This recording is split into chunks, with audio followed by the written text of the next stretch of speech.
En fait, l'émotion laisse céder à la joie et le travail commence par une boutade.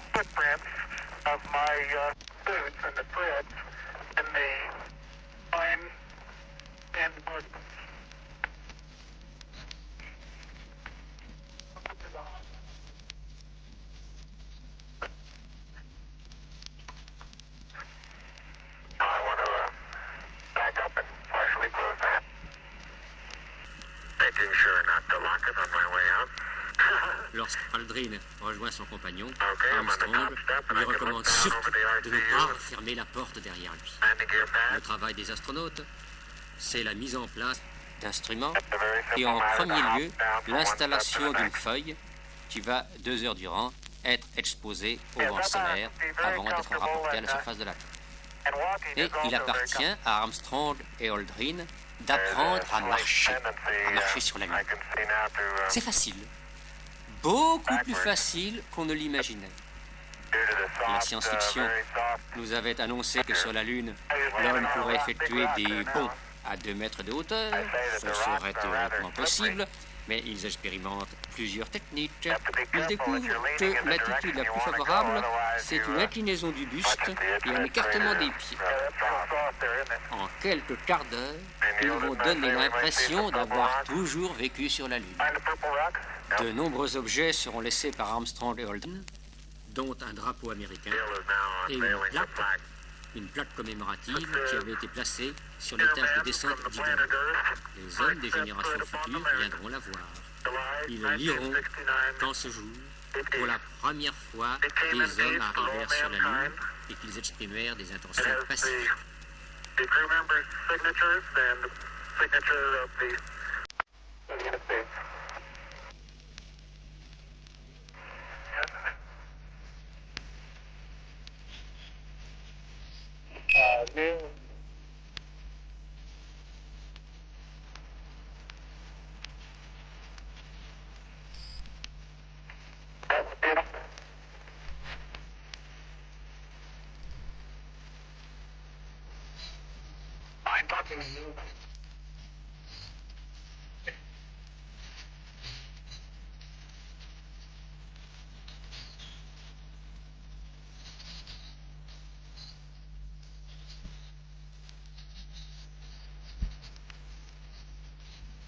Une conversation téléphonique depuis la Lune avec le président des États-Unis surprend par son extraordinaire qualité.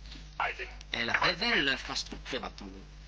Il faut savoir en effet que durant tout son périple, l'engin américain a été suivi par 3 stations équipées d'antennes géantes à Canberra, à Madrid, à Goldstone, un réseau planétaire ayant assuré la centralisation des signaux à Goddard dans le Maryland et de là, leur transmission à Houston dans le Texas, où se trouvait le centre de contrôle de la mission. Et les liaisons représentaient l'équivalent de 20 lignes téléphoniques. Elles auraient pu, depuis la Lune, assurer la diffusion d'un programme de musique en haute fidélité.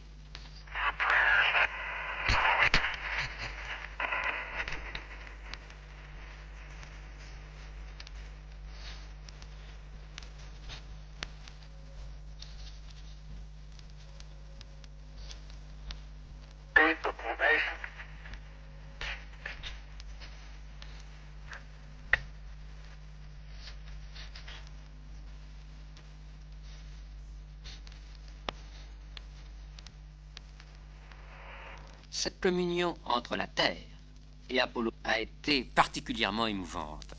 Grâce aux liaisons établies, on peut dire en effet que les hommes de 5 continents ont vécu littéralement l'événement. Ils l'ont vécu et ils l'ont pris. Les jeunes surtout ont compris ce que cela représentait. Écoutez ce que m'ont dit quelques membres du Cosmos Club de France interrogés pendant l'opération. Au-delà de l'exploit scientifique, l'astronautique est avant tout la plus grande aventure humaine.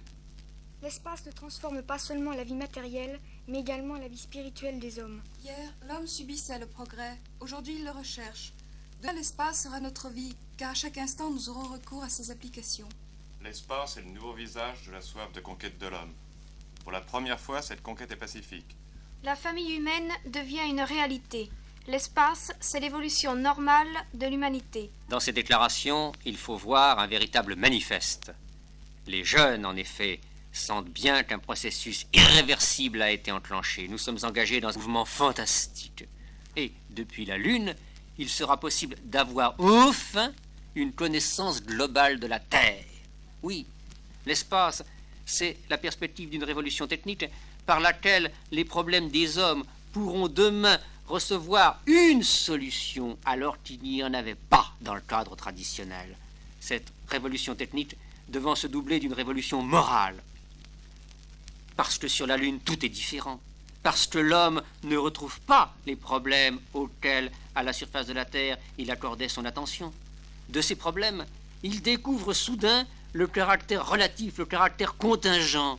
Oui, l'homme était mesquin hier, demain il sera grand.